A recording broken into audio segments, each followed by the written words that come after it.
is your Cabo Joy and welcome back to my channel. So nandito ako ngayon sa Lumbang Est. Bibisitahin natin si Father Lois Ortner.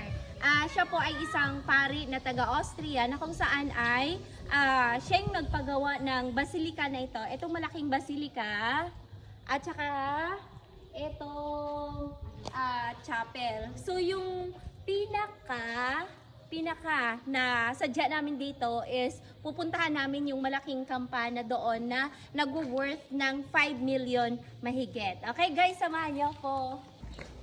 Punta natin si Father. Father Lois Ortner. Parang baby ko, no? baby na baby. Gusto namin ulit tingnan yung kampana. Pero syempre. Opo. Yeah. Titingnan natin yung malaking kampana.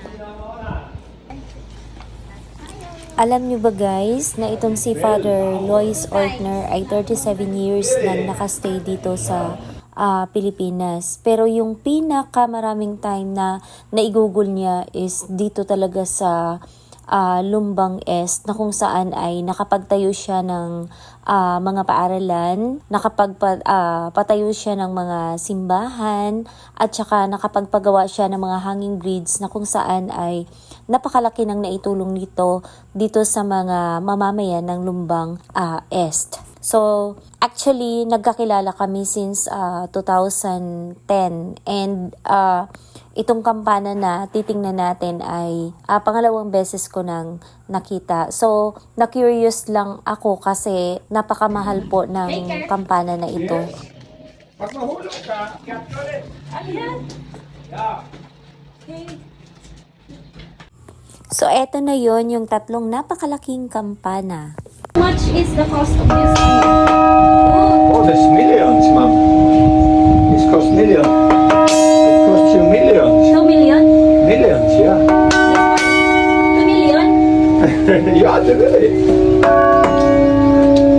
And the whole thing is, this is C major, this is G major, and this is D major. Why? Because it reflects the famous Hallelujah from Friedrich Händel. And the meaning, of course, is clear, to call the people to the Holy Mass, no? Yeah. And they are world famous, ma'am. This is the Berner, Passau, 2005. Siya, tingnan mo. And that Berner company is Austrian company. And produces the highest quality bells in the world. Yeah, believe it or not, but that's true. That's why they're so expensive. Yeah. Yung isa nagkakahalaga ng magkano? Lord, in peso are definitely millions. Yeah. Million. Yeah. Wow. So, these three. Expensive. No, 5 million. Yes, ma'am. That rich is Lumbang Hinirang. Yes. Ang yaman ng Lumbang because they have Father Ortner. Yeah, dito si Father for a little while pa. Yes. Sungit lang ito. Well, ma'am, that is explained, no? Bells you can cast in many ways. So yung maganda pa dito kay Father Ortner guys, siya mismo yung nagpaplano, siya mismo yung architect, siya mismo yung designer, siya mismo yung engineer. Lahat siya talaga. So manually siya yung gumagawa. Tapos yung budget sa kanya din galing. So kung isusuma natin, napakalaking tulong po si Father Ortner para dito sa mga Tagalumbang. So napakalaking blessing na mayroong Father Ortner sa lugar na ito.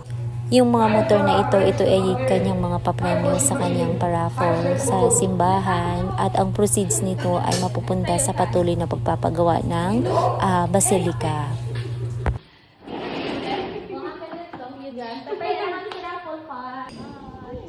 Cheers.